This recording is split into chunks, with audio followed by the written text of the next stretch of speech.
Okay, cool. I'm Brice Hancock. This is Mile High Recovery Chat, and I am honored to have Todd Z-Man Zalkins here from Long Beach. Right? Is that where you're at? Yeah, I'm Okay. from Long Beach, but just recently bought a home and live out in the desert, really close to Betty Ford, actually. Well, really? Okay. So the way I connected with you, I don't even know if you remember. I think maybe it was a year ago. I watched the documentary. I love documentaries. I was a musician back in the 90s. Actually, most of my life I was a musician. And I love documentaries and I loved the band Sublime. I had no idea what it was about. I watched The Long Way Back, uh, the film that you did, and I was blown away. It's so good. I just recently watched it again, but I friend requested you. I found you on Facebook and friend requested you. Yeah, well, Yeah. thank you first off for having me on, Brice. Yeah. It's an honor and a privilege to be hanging out with you right now. And yeah, I appreciate you checking out the film, and a lot of treatment facilities all over the country and even beyond are showing it to their people that they're taking care of while they're in treatment. And it's just it's really cool because it's helped out a lot of people. I'm super stoked about that. Yeah, and it's like so you grew up with Bradley Noel. You grew up in Long Beach, a lot of punk rock, great music scene. We grew up, I think we're around the same age. And it was like a time before video games, really, and before iPads, right? So there was a lot of mischief going on and a lot of hanging out with your friends. Mhm. And, like it's a great film. It captures, like, there's certain parts of it to me that were so intense. Um, they portrayed you, I think, perfectly as kind of like the party guy, kind of like the life of the party. Um, and like every band has one of you guys, right? My band had one of you. Yeah, right. Yeah. And like the part where Bud is talking about Brad's overdose. Mhm. And it's like so visceral, like I can feel the pain, right? It's Uh, intense. And then when he's talking about his own recovery a little bit and like the struggle he was having because They're, they're, their their band worked band really worked really. hard. And then the album came out and they knew it was going to be a hit. And then he died and Bud was like, "What about me?"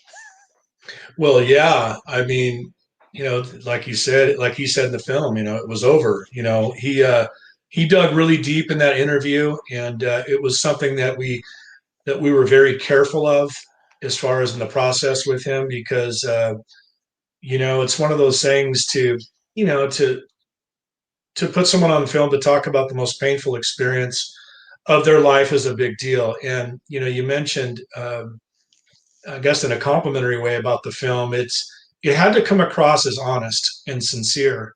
It this was not a there's parts where it seems like it's being glamorized, but you have to set the stage because we all know this disease is one of progression, and I think that we did a pretty good job of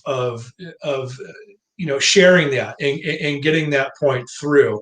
Because what was fun, let me be really clear on this: the fun versus the terrifying nature of my disease, the terrifying nature and the sickness and the desperation and the fear far outweighs any fun that I ever had. Certainly, and I think you guys captured that. It started off fun as it usually always does, and then it becomes like the drinking beer becomes drugs, and then the drugs become a part of you, and then they replace you. And by the Mm-hmm. end, even your friends were saying, "Well, you're not fun anymore. Like you're that Mm-hmm. guy. We don't want to be around you anymore." And I had a problem with heroin and oxys, and when you're in that cycle of you wake up and you have to get them, and you plan your life, your day, your week by how many you have and how much money you have and does your dealer have it. And you didn't run out of money, you ran out of your tolerance got so high, right? Like your tolerance Oh was my just God. astronomically high. Well, I just kind of slowly but surely, well, it all came to a halt one day when, I had a doctor down in San Diego who legitimately prescribed me 240 80 milligram oxys a month. A month. That's insane. That's 8 a day. And oh, dude, and on top of that, I had another doctor I mentioned in the film is a cash and carry guy, and so on top of that, I think he prescribed me another 160 or 180, and I also had a dealer on top of it. I was freaking taking 16 to 18 of those things a day, not including the fentanyl sticks, not including the Norcos. I mean, I've been owned. I always like to make mention of that. When the disease or the addiction, when it claims ownership of you, you're done. It dictates every single part of you as a human being, and ultimately just puts you in a place of isolation and sickness and fear and all that stuff. Right. And yeah, I mean, for sure, like when I was watching it, I wanted to tell you, like you, because I see a lot of stuff, right? I own a treatment center and sober living houses. You do drugs like a psycho, man. Like you were like, it was like quite a story. You were up for 44 days when you finally went to rehab. You couldn't sleep for 44 days. Yeah, that's the God's honest truth, man. And you're probably very familiar with this, Brice. That the methamphetamine addict comes in and they sleep for a month. Yeah. The opioid addict has been so sedated and in such a state of kind of semi-consciousness for so long while on the drugs. You stop using that drug, and my brain was literally, it was like, I always like to compare it to like the lights of Las Vegas, man. It was just, my brain was just so active, and my body was taxed and completely exhausted. And I wanted to sleep more than anything, but my head just would not allow it. So I just laid there, man, for 44 freaking days, man. And so I imagine that you're like, like your body's like ability and your brain's ability to make chemicals in a normal way Mhm. was obviously way out of whack. Like how Still, long yeah. is it still? I'm glad that you mentioned that because I was diagnosed with clinical depression as a result of my drug use, and you saw in the film we actually have brain scans Yeah. of my brain prior to even going into treatment, and then a scan of the brain with 10 years of sobriety. God, I was on needles and pins, but to get the later scan because God, I sure hope it shows a difference. Well, it showed a lot of brain healing, but I come to find that as a result of massive years of cocaine abuse and the opioid use, I don't have a really strong ability to naturally manufacture serotonin and dopamine. So even in recovery, going to 12 to 15 meetings a week, sponsoring guys, going to detox centers, being of service, all the things that are prescribed to us to have a good life, dude, I was just like day to day, it's like, fuck, man, I'm not feeling it. The joy factor was minimal. So anyway, long story short is I've been on a small dose of Wellbutrin and Effexor 3 different times during my almost 14 and a half years sober. And that has removed my desire to commit suicide as a sober man. That's good. Um, Yeah, yeah, I mean, it's a plus. yeah. Yeah, I mean, I think it takes a while for your brain to heal, with any kind of addiction, but you pushed it way to the limit, it seemed like. But so like that's kind of like, I don't know what, 2/3 of the film, 3/4 of the film, and then the rest of it is you I don't know, kind of like reinventing yourself in a way, to give back and like which I'm assuming is like where you are now. Because you do a lot of different things. I didn't like when I was promoting this, I didn't know how to refer to you. Is he a filmmaker? Is he an interventionist? Oh, geez. You know? Yeah, I wouldn't call myself a filmmaker, Okay. but because and it's important I share this. People came to me to actually make a story about me. I was not going, oh my God, check me out. I went through hell and here I am today. So many Okay. people are out there doing that kind of stuff.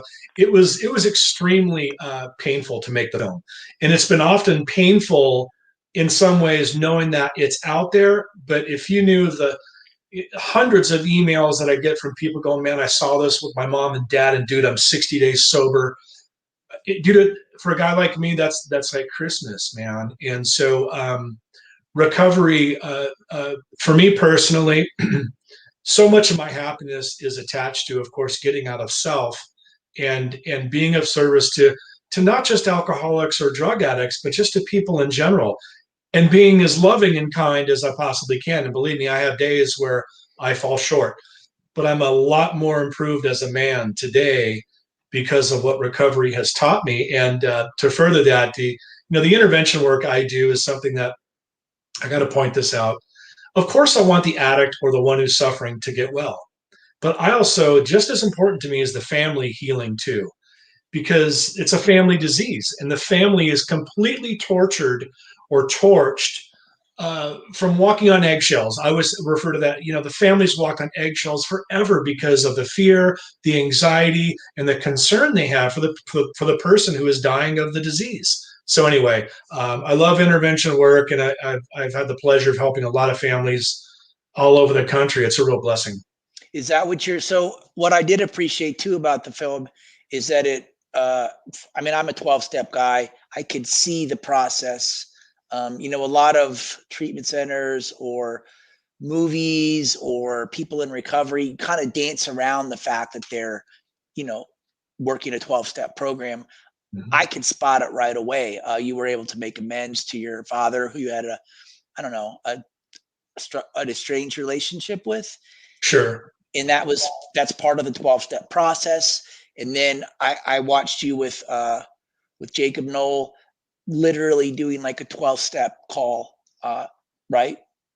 Oh yeah, yeah. That was a big part of the story because for those of you who haven't watched the film, I believe, the last phone call Bradley made before he passed away, and I was just staying down the street, and I was too low to take his call, and I just got sicker and sicker as my disease progressed, and all these years later, actually, it's kind of a full circle thing. I was able to be there for his son who was suffering, and it's to this day, it's one of the biggest joys of my life. And he's clean and sober today, and it's not because of me. I would like to think I had a hand in it because in the end, it's between the person and God anyway.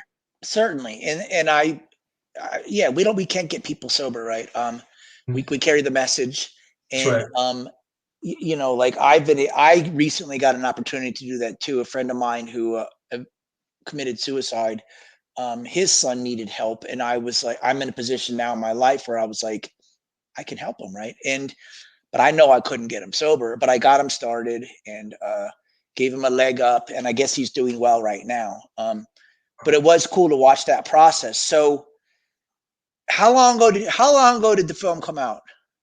The film came out in the fall of 2017. Okay. Uh, yeah, my gosh, yeah, we had the honor of winning the Phoenix Film Festival Best Documentary, and we won the Real Recovery Film Festival in Hollywood. That was a real honor too. And so I think it started streaming I think the late fall of 2017 or 2018, I forget. But it's been out there for about a little over 3 years now. Okay. That's cool. I mean, congratulations and well deserved. I think it was really great. And I you could tell that it was painful and but that's what made it so great. It was super authentic. Thanks for saying that, Brice. One of the hardest things that I was struggling with was do I share in a nutshell about some pretty heavy duty trauma, and I assure you that what I said in the film is next to nothing as to what I was subjected to. The reason the reason I needed to share about the trauma is because a lot of people who come into recovery have sustained or have been exposed to some form of, whether it's physical, emotional, psychological trauma, or all of it. And I'm super thankful that I did. It was really tough.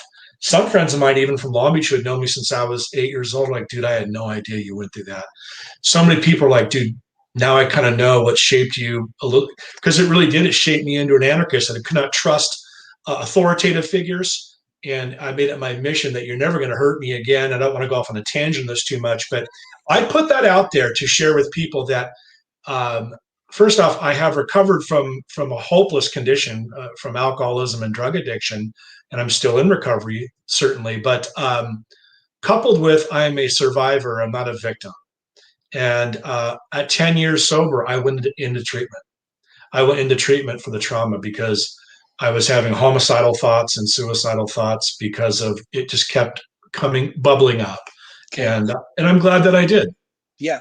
So a lot of people think that it's just a matter of taking substances out of a person's life, and that is not the case. That's the beginning. Um, Gabor Yeah. Mate, he says all addicts are traumatized people. They have trauma, whether it's Yeah. I have to throw this out there, and that is the 12 steps are a miracle, and it absolutely does a fabulous job for helping me to get and stay sober.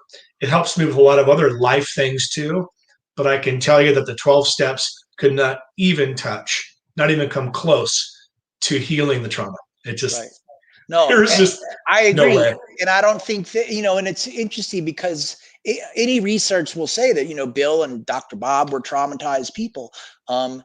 And I believe that I had trauma in my life, and I think everybody does, whether it's neglect or actual like abuse or whatever it is. And if you're on drugs long enough and you weren't traumatized before, you're going to experience some trauma out there, doing drugs. And I had to get into therapy. But like, the 12 step, it's the community, it's the vibe. I mean, it's the work a little bit too, but it doesn't really get that early childhood stuff, like those super core emotional issues, in my opinion. That's You're, my opinion. well, you're absolutely spot on. And my experience has also proven this, which is unaddressed trauma will kill people sober. It can kill them sober. It can drive them back to the drink or the drug. And so, but we all have our time as to when we address it. I don't expect anyone to become recycled at 3 months, 6 months, a year and treat. I wasn't even ready to even talk about it until I was like 4 or 5 years sober with a professional. And so anyway, it's just one of those things that I encourage anyone who's listening or watching. If you've gone through some stuff, first and foremost, there's definitely help out there, and take it from a fool like me. God, man, I went through a bunch of stuff as a kid. It was gnarly, but I'm really happy today. And but I walked through a lot of painful work to get there, and it's all good, you know? All right. So let's talk about, like, I'm assuming this kind of like is how you, like, the way you do your interventions. Because there's lots of different kind of interventionists, and it's, we have the show intervention, and A right, and it's not exactly like that, but it is kind of a little like that too, right? little bit.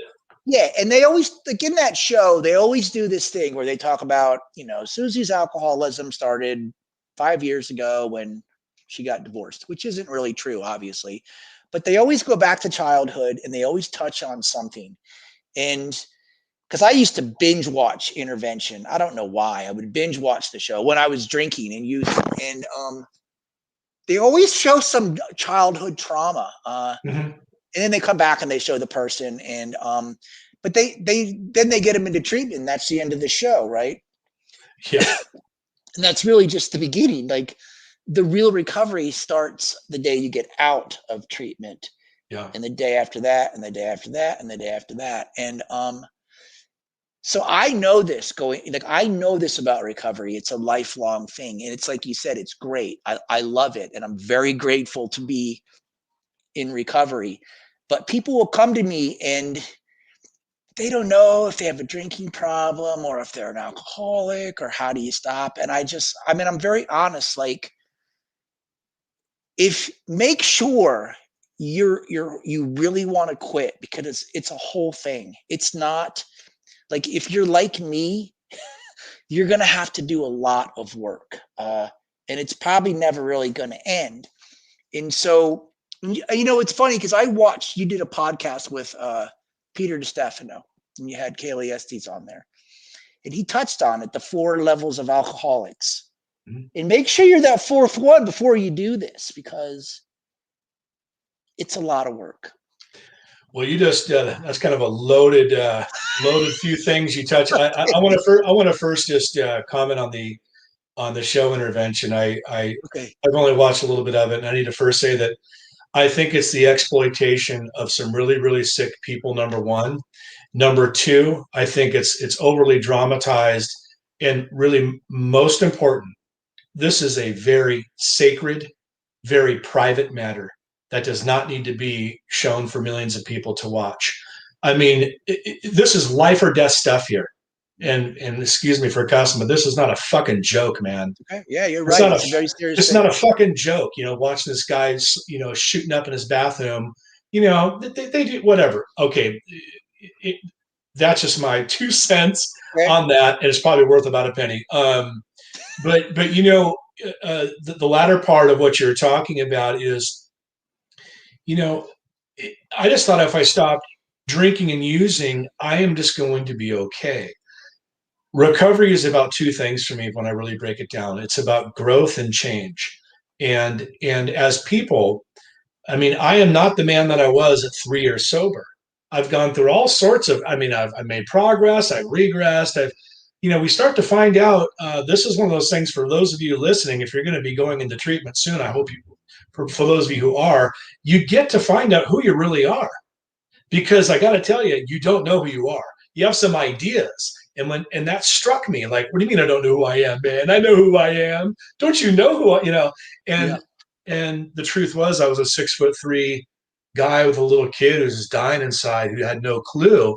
Um, and so physical, last thing I'll say on this is it has to start with physical sobriety. I expect no one to make big emotional growth changes for quite some time. It's just all about get some stabilization, get yourself detoxed, go through the stabilization period, and Yeah. then you start to work on your foundation of your recovery. Yeah. And at first, the hardest thing is just, wrapping your head around abstinence, total abstinence. Oh, okay. This is funny. This is good. I never wanted to touch a drug ever again when I came in, but I kid you not, for 22 months, I obsessed about alcohol almost on a daily basis. I mean, I was going to 16 to 20 meetings a week in my first year because I felt safe in the rooms. Mm-hmm. And that kept me, just anything to interrupt this crazy head of mine. Yeah. But yeah, abstinence. I just didn't want to touch drugs again. But I'll be damned if, man, I'd see someone on Coast Highway after surfing drinking a beer. I'm like, fuck, man. Yeah. A cold beer sounds really good to me, and that wasn't going to work either. So luckily, I didn't do that. Yeah. No, I hear you. But that's the rub, right? It's like, I can't do anything. Like, I obsessed over smoking weed, and I wasn't even really a big pothead, but I live in Colorado and it was legal.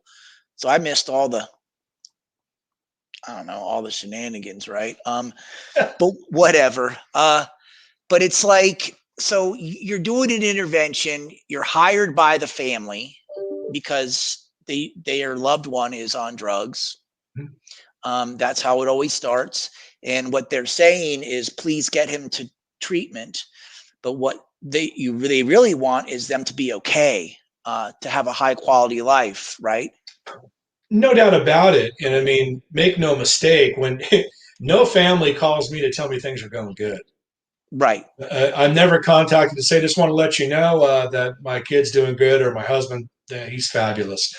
They're at the end of their rope. Right. And so at the end of the day, intervention is really the management of a crisis. We have a family in crisis, and this family loves this individual, and they will do anything they possibly can to at least give this person a shot at a different life. There are no guarantees at all. What I do know is that if you properly facilitate an intervention, you go through the pre-intervention and you spend a lot of time with the family going through the entire process of what to expect and how to conduct yourself at the intervention. We get people into treatment about 90% of the time. And that's pretty good. But That is good.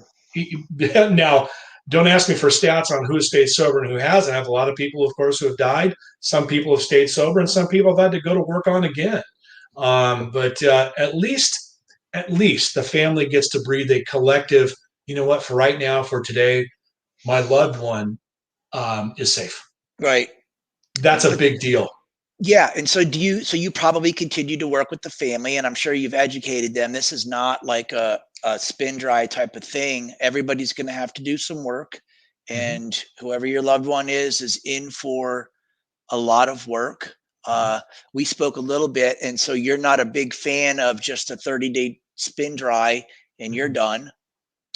not not at all. And I mean, and this, I don't mean to single anything out, but when it comes to, like, when I've worked with a successful CEO, for instance, the cat's out of the bag. He knows he's got to get sober.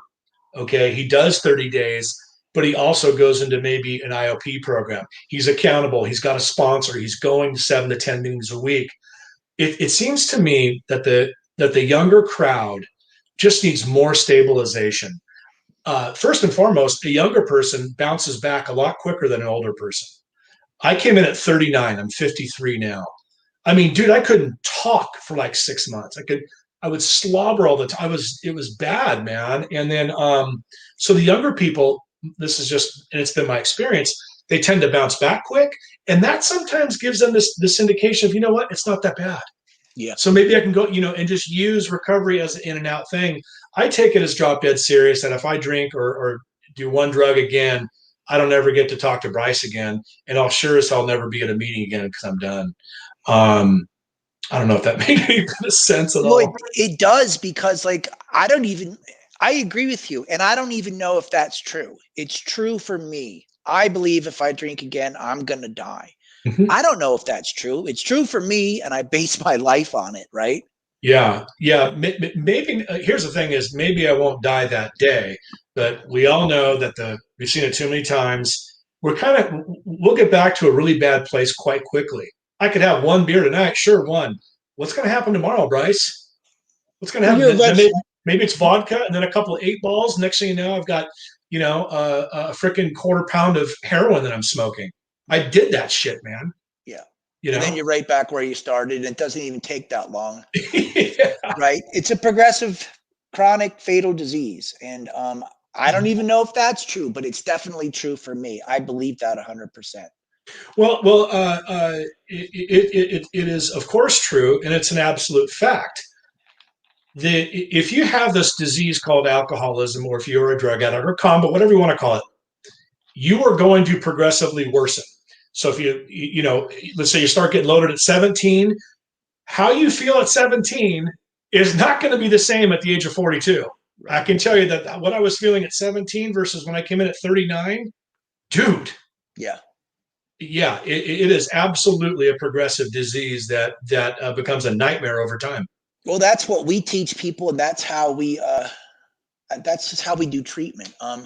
Like if you can stop on your own, you wouldn't be in treatment. You wouldn't be in my treatment center. So we teach them it's going to get worse. It's going to continue to get worse. And it's like with some of these kids, like the drugs are so strong with the fentanyl on the streets, they're overdosing and they're dying before they even get to hit a point where I was or where you were. One time and they're dead. Mm-hmm. Yeah, yeah. That here in Southern Cal, I know it's all over the country, but too many times, too many times, I just hear about these people who just maybe try it one time. You don't have to be an addict to die. Right. You know, you could just try it one time, and it's just uh, you're done. Someone just chimed in. Start out where you left off. I'm not sure what that meant. He means that if you relapse, you pretty much start off where you left off. Oh, yeah, Daniel, you're absolutely correct. Yeah. You'd be back in black pretty quick, and it wouldn't look good. Yeah. So when you're taking, so when you talk to a family and you're doing the intervention on the person, how do you decide where to send them? That's a great question. I always tell a family that your spending time Googling for treatment centers is over once we are working together. Good. Because first and foremost, and let's face it, you're in the business, and I don't work for any treatment center. I'm an independent interventionist. I have to be able to match the individual with a facility that is going to be able to handle exactly or to the very best of their ability what's going on with this person. Okay. For example, I'm not going to take a 58-year-old success, CEO and place them in a place that the average age is 22.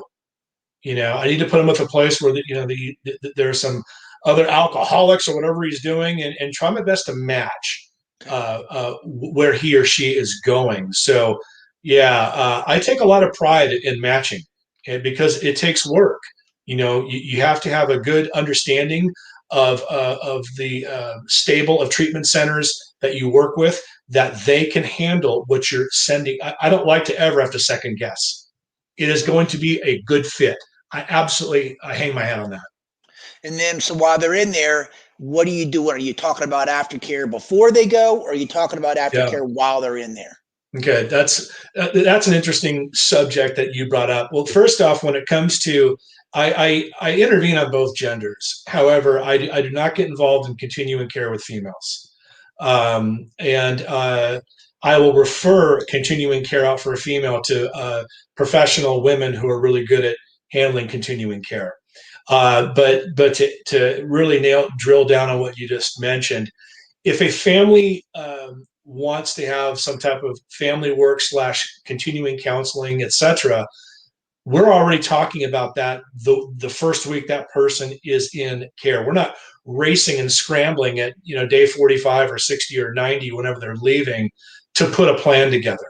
So it's really important that we're already getting that in play. So you're going to try to get them into sober living with like PHP or IOP. Mm-hmm. And when does 12 step come into the conversation? There's an interventionist named Earl Hightower. I don't know if you've heard of him. Earl the Pearl, right? And I spoke with him. You did? He's really funny. He's a great speaker, but he believes that any treatment center that will break down resistance to someone's resistance to a 12-step program, that's where he's sending them. I think that's an interesting point of view or interesting comment.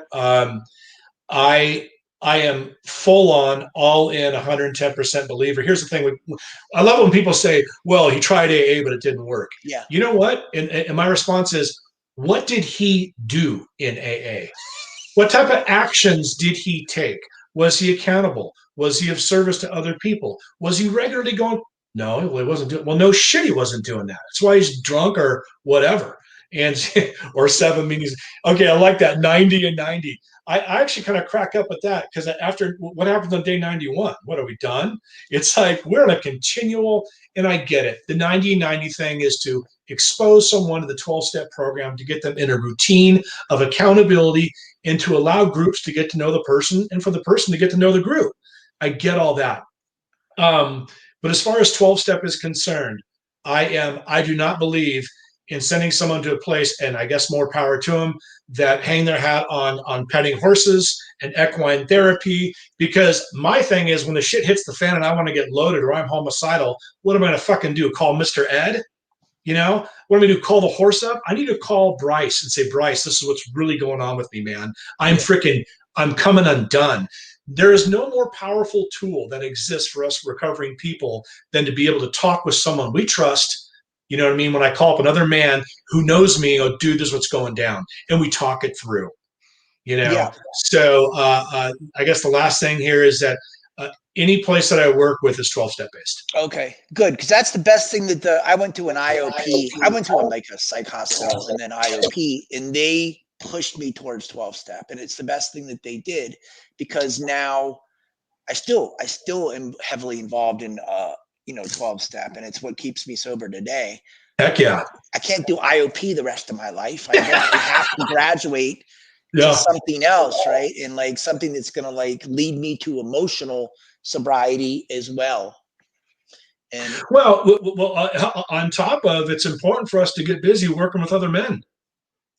Yeah, well, certainly that's how it works, right? It's like that whole mentor-mentee relationship, and that's, it's proven for anything, right? To have a mentor, and it's worked for me. I still have a sponsor, and I still sponsor guys, and same here, man. It's not broken yet. So I there's nothing that I can create or invent for anyone. I simply have taken what's been prescribed to me, and all the stuff, the actions that we take, has served me quite well, and I'm thankful for it.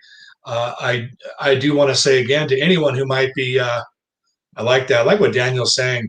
There was a point I wanted to make about this. When someone tries to disrespect or to disprove the 12-step program, it is the most successful program in the history of civilization for rescuing more people from the depths of despair and hell of addiction and alcoholism than anything. than anything. I don't smart all this going to church once a week, and more power to you. If that's what makes you happy and sober, that's great. But across the board, we all know I want to stick with the winners, man. This stupid saying, stick with the winners and win with the stickers, man. You know? That's a great, So yeah, yeah, just hang out with the winners and stick with them. right on. Well, Todd, I can't believe that I saw a documentary. I reached out to you, and now I'm talking to you on a podcast. Hey man, Brice, you're doing great work with the stuff that you're doing. I'm really stoked that you took the time to reach out to me, and man, I go to Colorado sometimes. In fact, my the second longest intervention of my life was in Vail, Colorado. Holy God, I thought I was going to jump off a ski lift. Really? Fuck. Yeah. Ultimately got him in, but oh my God, it was like a 9 hour intervention. But I'd love to meet you in person one of these That, days, and keep doing what you're doing, man. It's been a real privilege to be on with you today. yeah, same here, Todd. Thanks a lot. You got it, man. You have a good rest of your night, okay, man. Okay, thanks. Take care, bro. Bye bye.